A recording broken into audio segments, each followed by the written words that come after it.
You are listening to episode 28 of Agile Digital Business Podcast. My name is Vickie Maris. I am taking a bit of a departure from the topic of voice and the voice interfaces and digital voice assistants that I have been covering in season 2 of the podcast. As there are a lot of changes happening right now around the globe as countries, states, provinces, counties, municipalities are taking steps to prevent the spread of COVID-19. As I've been spending time in meditation and prayer, the idea came to my mind that I ought to play for you a clip of an interview that I did with my mom, Lucille Maris. I had been capturing several of her stories for my other podcast. This was several years back. You'll hear me even mention her age at the time of 92 when she and I were talking about her experience saying goodbye to my dad as he was departing from Topeka, Kansas to fly a B-24 bomber first to Florida, but then in an overseas trek to get to England, which was where he was stationed during World War II. You will hear the two of us talk about that in more detail in this audio clip that I'm going to play for you here in just a few minutes. What I'm hoping you can gain from this is that sense of hope. My mom is a lovely example of someone who, in what were very scary circumstances in that time in her life in 1943, demonstrated courage, tenacity, resilience, and an ability to face change head on, knowing that the outcome was uncertain. She would tell us today in this moment, that was just what we all did. I've heard her say that line several times. It's just what everybody was doing.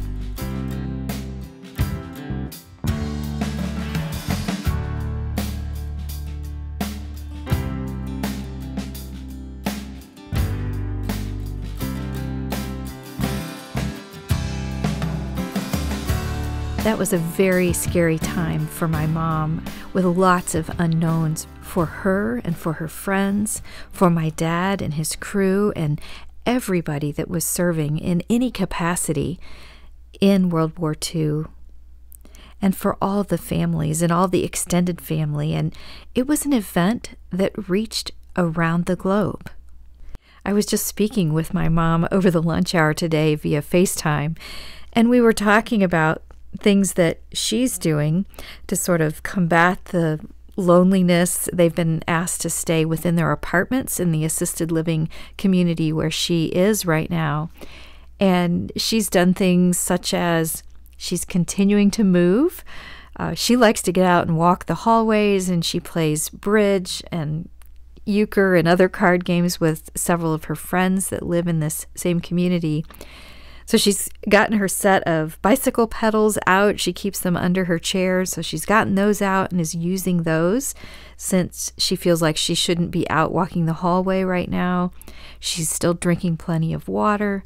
I learned from her just a few weeks ago that she does meditation every day, right, or in the evening as she's falling asleep.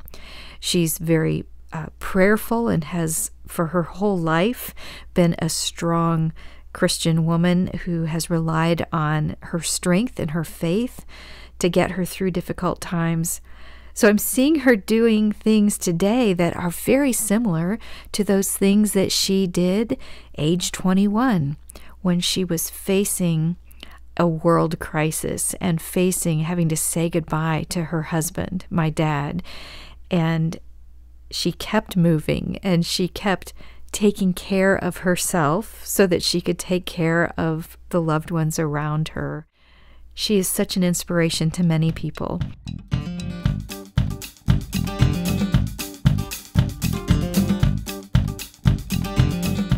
Before we go to that bit of audio where I'm interviewing Mom about that experience when my dad was saying goodbye to her in the skies over Topeka, Kansas in the United States, I want to share with you that I have had opportunity this week to interview speaker and author and fellow podcaster Mark Schaefer. He is the author of 7 different books. The one he has most recently written is called Marketing Rebellion: The Most Human Company Wins. He and I had a very interesting conversation this week for the podcast, and I'll be bringing that episode to you after this one. So I'm going to play just a little snippet from that recording of my conversation with Mark to give you an idea of what's coming in episode 29. If you aren't already subscribed to the podcast, I would love to have you join my family of subscribers. You can subscribe in Apple Podcasts or Stitcher or wherever you prefer to listen to your podcasts. And if this episode is resonating with you and you feel like it could help somebody in your circle of friends and family and colleagues, I would be so appreciative if you would share it out. I think it's time to reflect on this for all of our businesses. What we have built, what we love to do, what we're proud of may not matter right now. And we have to think about the context of this moment. And specifically, we have to think about this moment where people are suffering, people are grieving. That's a heavy word. But I think a lot of people are losing a lot of things right now. It could be a lifestyle. It could be a workspace. It could be a social network. It could just be the freedom of not being able to go to a ball game or a restaurant when we want to. And so I think we're going through a process of grieving. I think our customers are going through a process of grieving, and we need to be sensitive to this. The unmet and underserved needs of our customers are changing dramatically. Do also remember, if you would like to find any of the resources that I share that are related to something I've said here in the podcast, you can find the show notes at my blog at Libsyn, and that's VickieMaris2.libsyn.com. Libsyn is spelled Libsyn. And the other thing I like to do is when I'm posting or tweeting about it, I include the hashtag Agile Digital Biz. And then throughout the week, as I'm consuming content from other people who are either doing podcasts or authoring books or from videos I've watched on YouTube, if there are things I've been seeing, reading, listening to that I think you would find helpful, I will include the hashtag Teach, Inspire, Connect. So if you do a search on that, you can find things that I have shared out in my social media profiles for you, and I hope those are helpful to you.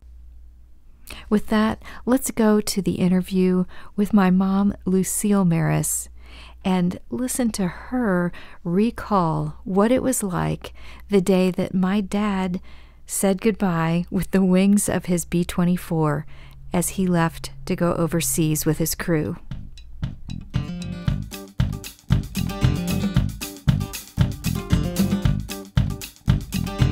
Mom, one of the stories that Dad has in his book about his war missions is from a stateside experience when he and the crew of the B-24 bomber that he flew, when they were awarded the actual plane that they would be flying overseas.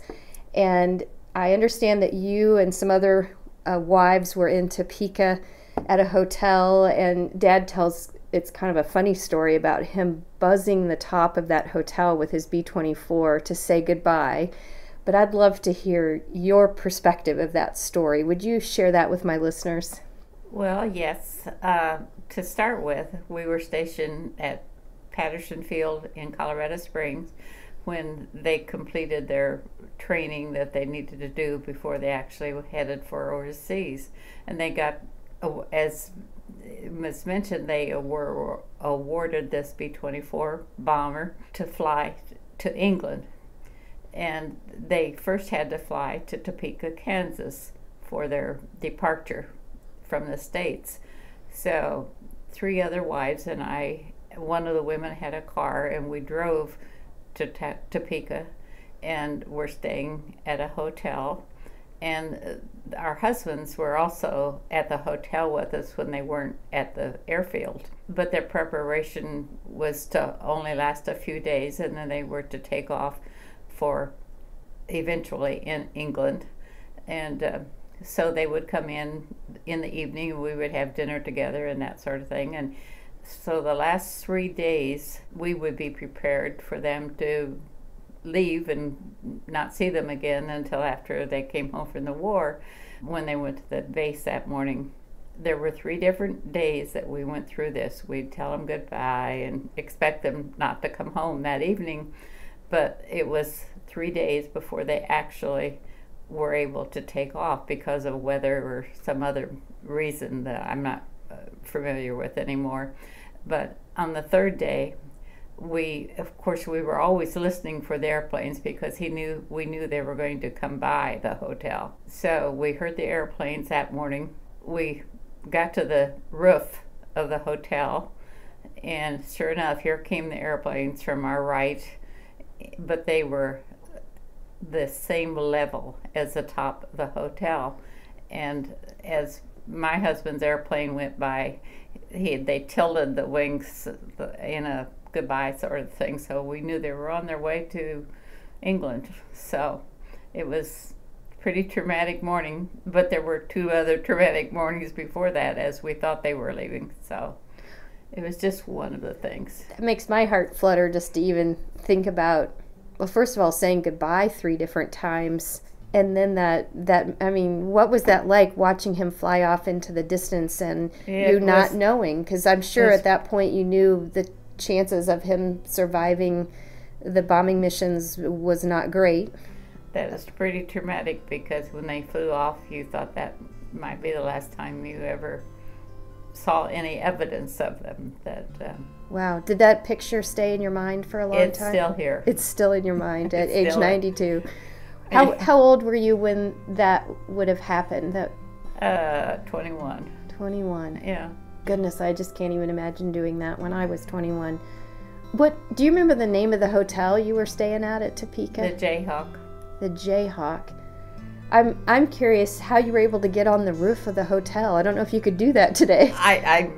I don't remember, of course, but I know we did. Huh, because it was a flat top, like you see in the television stories of people going from roof to roof on things. That was exactly the way it looked up there. What was the weather that day? Was it a bright sunny day or cloudy? Or it was not bright sunny, but it was clear. Yeah. Wow. That's amazing. So when was the next time, do you remember having a communication with him? Because I know from his book that he hadn't left the States yet, because there were some other things that happened, but we won't get into all that today. Well, their next stop was in Florida, and as you read from the book, their plane was struck by lightning. But because they were delayed because of that in Florida, he did call me, so I did talk to him before he went on. Then his next stop was South America, so obviously I didn't hear from him after that.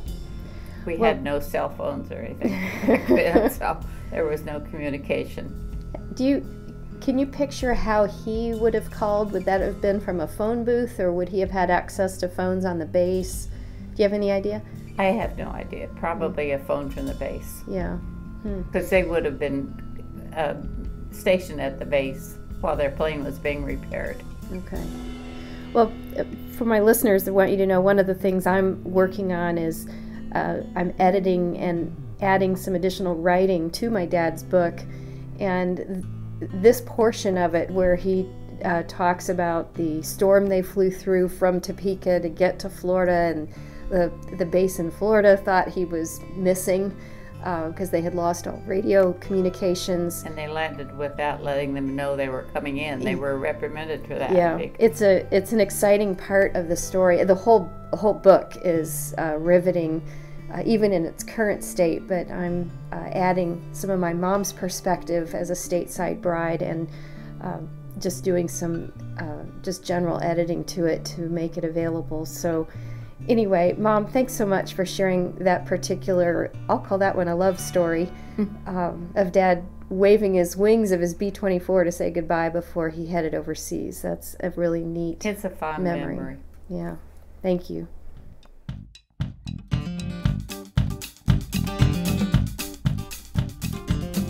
I hope it warms your heart the way it warms my heart to hear my mom tell that story of my dad telling her goodbye.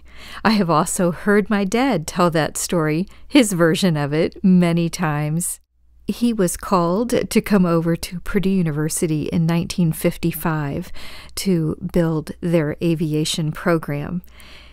He started with an aviation mechanics program, and then later he and his staff and faculty added the flight program.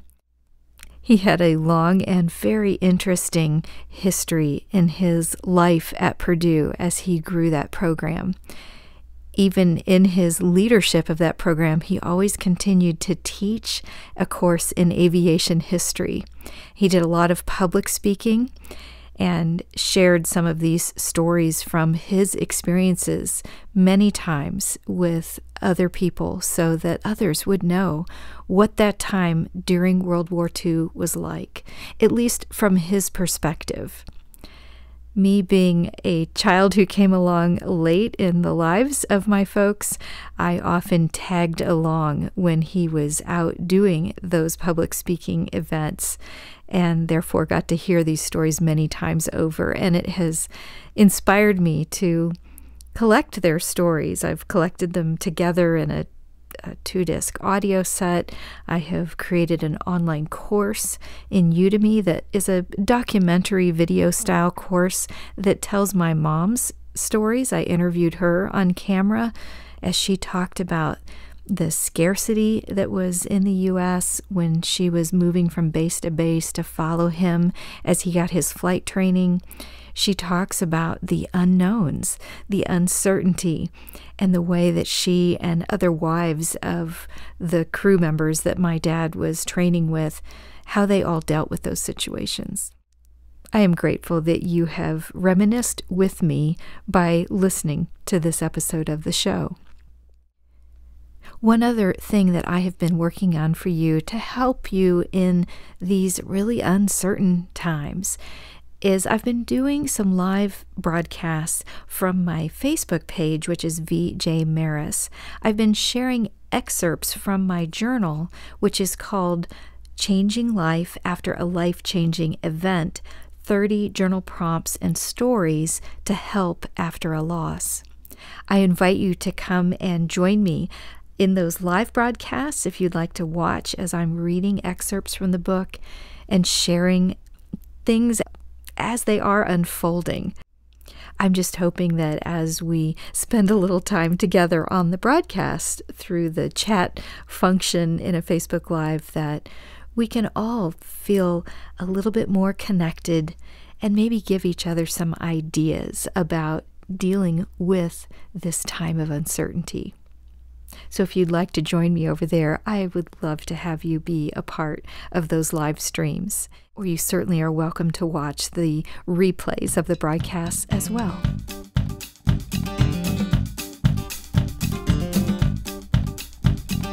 Thank you so much for listening to Agile Digital Business. This has been episode 28 of the show.